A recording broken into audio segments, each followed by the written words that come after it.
is newer too, so a lot more technology.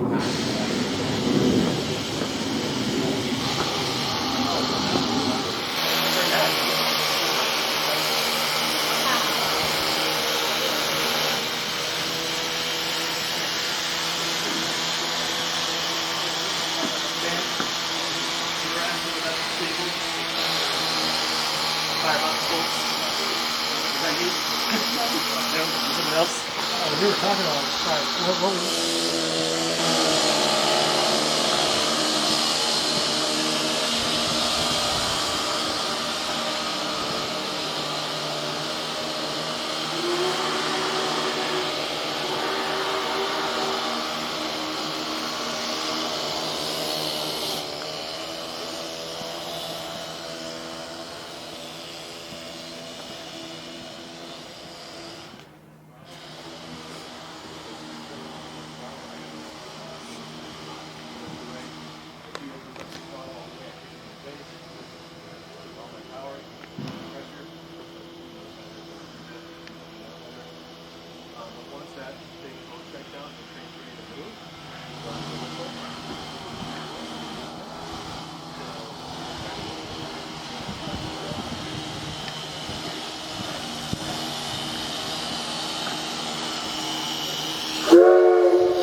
tapping out. Okay, no worries.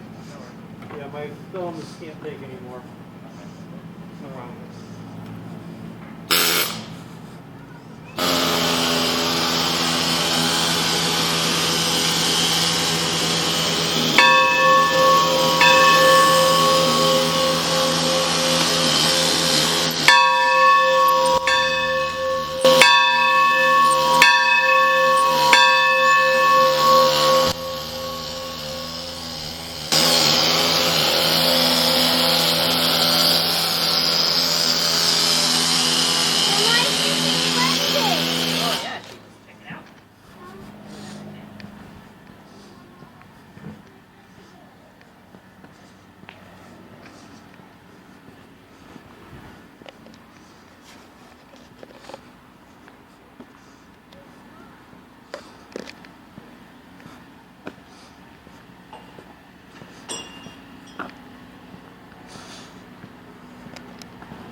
Retired in 1984. Built by Locomotive division of General Motors for the Union Pacific. Basically, it was built to haul heavy tonnage. This engine by itself could probably do about 2,500 tons. Of course, diesels usually put together with multiples. 6,600 horsepower here. Two 3,300 horsepower V16s are behind us, and that provides the power. We weigh in at 545,000 pounds, so good amount of weight here. We can do about 85 to 88 miles an hour top speed. We're probably going a little slower and pulling that kind of wind. How long does it take to stop with this? To stop, if you're going 88 with that type of tonnage, theoretically, 4 miles. You don't want no one in front of you. No, well, if they do, you're going right through them. Yeah. There's not much you can really do to stop, and again, unless it's another train, we're bigger than anything out there, even a house. And that's one of the things with trains, right, is we can't just put the brakes on, right, because if we watch the brakes, this lower section right here, this is called your independent. This set of brakes just controls the locomotive. Up here, this is your automatic. These are all air brake systems. So this brake right here actually controls all the brakes on your cars.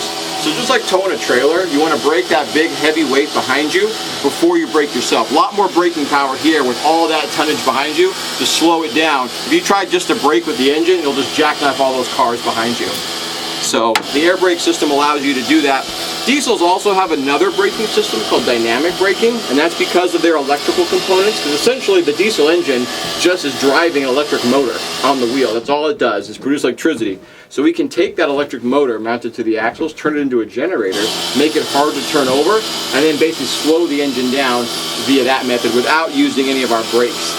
So that's something steam never had. That's something that really makes heavy tonnage capable, because we can use the electrical power of the engine to slow it down. Basically like a modern version of how a Tesla has regenerative braking, same exact problem here, except we're not regenerating battery power, we're just actually using the braking to slow it down. The output is amps for that, so you can look over here, and this is where that power is measured. So those are in amps, and not single digits, but in thousands, so or in hundreds, I should say, 1,500, 1,200 amps. And that's just heat that gets expelled out. But other than that, you've got all your basic controls. You've got your throttle right here that goes from idle all the way up to run 8, unless I have that backwards. You've got your dynamic braking here. This is your unit selector, so your reverser, forward, neutral, or reverse. This is your whistle, of course, or your horn, I'm sorry, your diesel, and your bell right here. So all of your controls are over here with the engineer. On the other side, you've got your conductor. The conductor's job here is to basically maintain order of the train, know where we're going, know when we need to be there, what's on the train. Basically, they're in charge of the train. The engineer is just operating the train. The conductor makes the final decision. We have a jump seat as well for any extra crew, trainees, whoever it may be. There's no AC in this cab. It's non-insulated cab, so if it's freezing outside, it's freezing in here. The only thing they give you is heat. So on the sidewalls here, there's heaters, and that prevents you basically from freezing to death in this cab. Modern units, of course, are all insulated, and the only reason they're really insulated and have AC is because there's so many electronics in the cab now to keep them cool. You just happen to be a byproduct of that. But these guys definitely toughed it out, especially going through, you know, Montana and Wyoming, where the blizzard conditions -20 below. I mean, even these heaters would barely make it habitable in here. Wow. So, down in the nose, behind me here, you got